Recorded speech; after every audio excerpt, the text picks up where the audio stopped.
के कर ऊँची महलिया त जगमग करत जगमग करेलहो। के कर सुंदर लीलार तिलक भल शोभेलहो। के कर सुंदर लीलार तिलक भल शोभेलहो। दशरथ जी के ऊँची महलिया त जगमग करेलहो। दशरथ जी के ऊँची महलिया त जगमग करेलहो।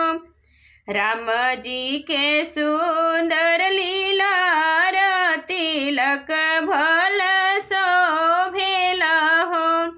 राम जी के सुंदर लीलार तिलक भल शोभेलहो।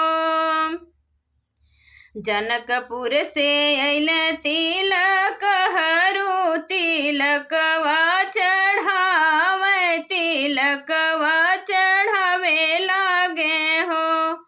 राम जी के मथवा तिलकवा चढ़त नीक लागे देखत नीक लागेला हो। जंजीमा पर बैठे राजा दशरथ समधि बाबू के समझावे समधि बाबू के समझावई हो।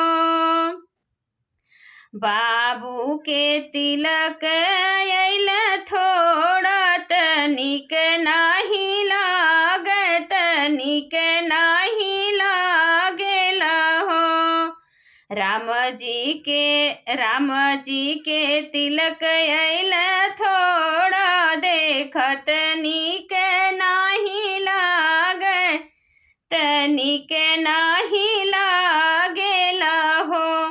कुर्सी पर बैठी है जनक समधि अंगना निरेखत अंगना निरेखल हो।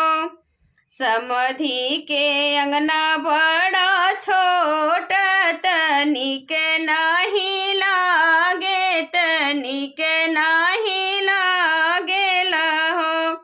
समधि के अंगना बड़ा छोट तनिक नाही लागेला हो। जय श्री राम।